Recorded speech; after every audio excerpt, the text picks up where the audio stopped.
સૌથી પહેલા વાત કરવી છે રાજ્યમાં ગરમીએ મચાવેલા હાહાકારની। શહેરો અગનભઠ્ઠી બની ગયા છે। રોડ રસ્તા બપોરે જાણે કે સુમસામ બની જાય છે। કર્ફ્યુ લાગી ગયો હોય એવી હાલત જોવા મળે છે। હવામાન વિભાગે ઉપરથી ગરમીનું રેડ એલર્ટ આપ્યું છે ને એવામાં 45 ડિગ્રી પારો પહોંચેલા કચ્છમાં શું હાલત છે એ તો કલ્પનાની બહાર છે। પણ કચ્છવાસીઓને આ ગરમીની ચિંતા નથી, કારણ કે કચ્છવાસીઓ પાસે એનો દેશી ઇલાજ છે। જી હા, કચ્છમાં પરંપરાગત મકાનો એટલે ભૂંગા, જે એમને ગરમીથી રક્ષણ આપે છે, સાથે જ ઠંડીથી પણ બચાવે છે। ત્યારે શું છે આ ભૂંગાની ખાસિયત? ફિલ્મોમાં ખૂબ જોયા છે અને કચ્છ ફરવા જઈએ ત્યારે કેટલીક રિસોર્ટમાં ભૂંગા જોયા છે, પણ એ ભૂંગા સિમેન્ટના હોય છે। અસલ ભૂંગા કેવી રીતે બને, કેવી રીતે એ ગરમીથી રક્ષણ આપે છે, ઠંડક આપે છે ગરમીમાં, આજે એ જોઈ લો। ઉનાળાની આકરી ગરમીની શરૂઆત થઈ ચૂકી છે। મરુપ્રદેશ ગણાતા કચ્છમાં તાપમાનનો પારો 45 ડિગ્રીને ક્રોસ થઈ ગયો છે અને રાજ્યમાં હવામાન વિભાગે આગામી 2 દિવસ કચ્છમાં આકરી ગરમી પડવાની શક્યતા વ્યક્ત કરી છે। तो आने वाले दिनों के लिए फोरकास्ट हमने 2 दिन के लिए रखा है इसमें सौराष्ट्र कच्छ में, जिसमें कच्छ में हमने रेड अलर्ट आज के लिए रखा है, कल ऑरेंज अलर्ट रखा है। आज सीवियर हीट वेव टू भी आइसोलेटेड पॉकेट्स में आ सकती है कच्छ में। और गुजरात रीजन की बात करें तो अगले 3 दिन के लिए हमने आइसोलेटेड पॉकेट्स में ऑरेंज अलर्ट के साथ 2 दिन और तीसरे दिन येलो अलर्ट के साथ कुछ डिस्ट्रिक्ट्स में हमने रखा है। ગરમીની આ આગાહી ભલભલાને પરસેવો છોડાવી દે તેવી છે, પરંતુ કચ્છવાસીઓને ગરમીની ચિંતા નથી। કચ્છવાસીઓ ટેવાઈ ગયા છે તેવું નથી, પણ કચ્છવાસીઓ પાસે તેનો દેશી ઇલાજ છે। કચ્છવાસીઓને આવી અંગ દઝાડતી ગરમીથી રક્ષણ આપવામાં તેમના ખાસ પરંપરાગત રીતે તૈયાર કરાયેલા મકાનો એટલે કે ભૂંગા છે। શંકુ આકારની છત અને ગોળ આકારના આ ભૂંગા કચ્છવાસીઓને આકરી ગરમીથી રક્ષણ આપે છે। વળી પાછા આ ભૂંગા ઇકો ફ્રેન્ડલી છે। ભૂંગો ચણવા માટે સારી ચીકણી માટીનો ઉપયોગ કરવામાં આવે છે, તેમજ ગધેડા કે ઘોટાની લાદ, ગાય કે ભેંસનું છાણ મિશ્રિત કરીને તેની માટીની ઈંટો બનાવવામાં આવે છે। પછી તેનાથી ચણતર કરી માટીનું લીપણ કરવામાં આવે છે। દિવાલ ચણાઈ ગયા પછી વાંસ કે નીલગિરીની વળીઓથી શંકુ આકારની છત બનાવવામાં આવે છે।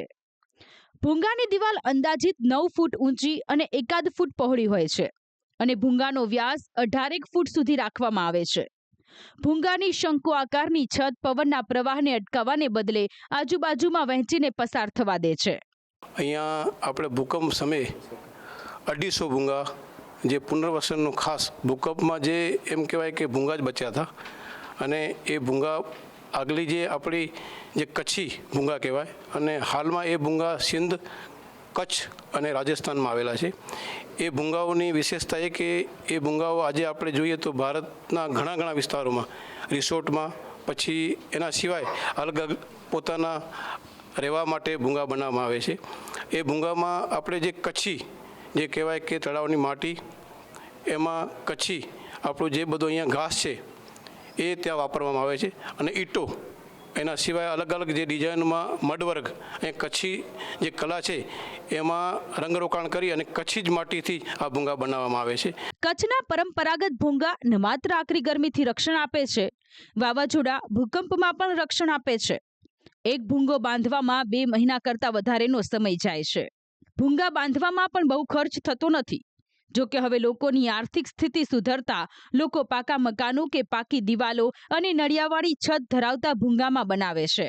કચ્છ જે છે એ પહેલેથી ઝોન 5માં આવે છે, ધરતીકંપના, એટલે વારંવાર આવતા આંચકાઓનું સામે પણ એનું રક્ષણ મળે છે।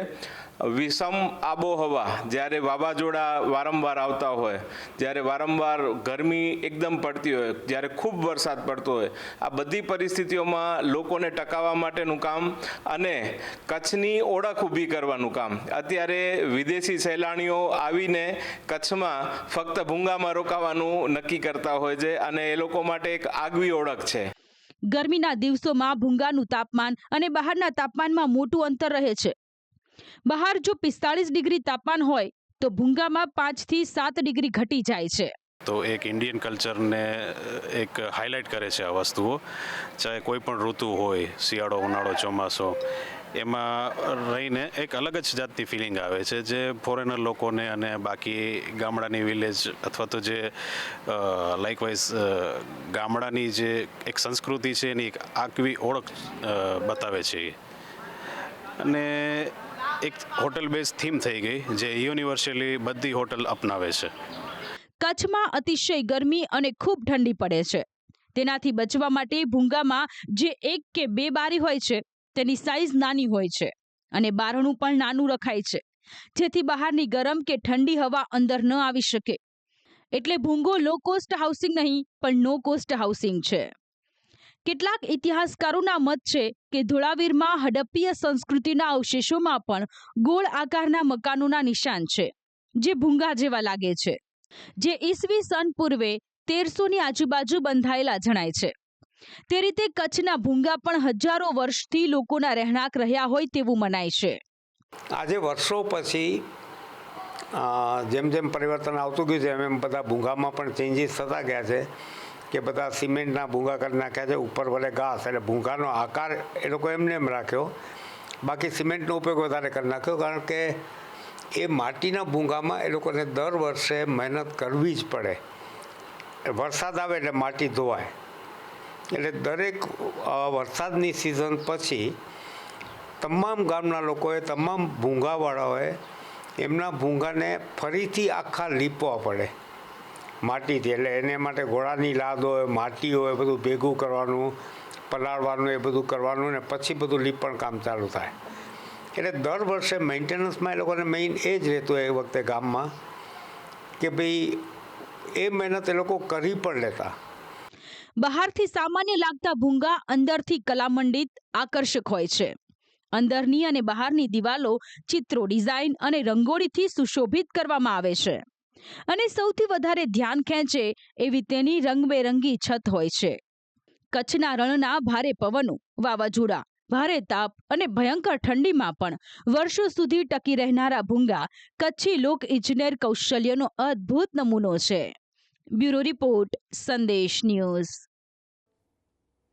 64 વર્ષ પછી કોંગ્રેસનું રાષ્ટ્રીય અધિવેશન ગુજરાતમાં મળી રહ્યું છે. કોંગ્રેસનું આ 84મું રાષ્ટ્રીય અધિવેશન છે.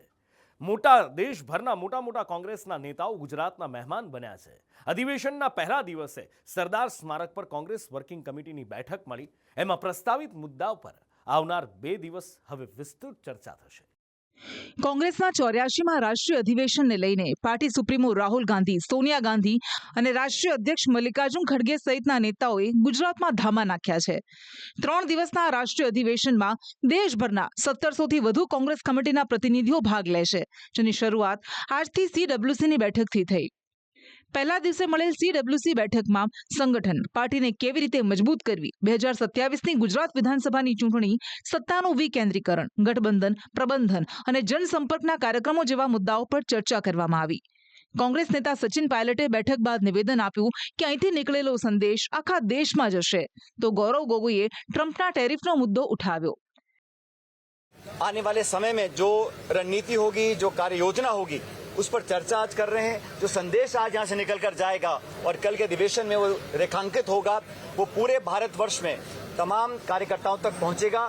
हम देख रहे हैं कि अमेरिका ने जो हमारे भारत के एक्सपोर्ट पर जो टैरिफ्स लगाए हैं, वो पूरे देश के साथ साथ गुजरात के भी बहुत से महत्वपूर्ण उद्योग पर एक नकारात्मक प्रभाव फैलाएगा.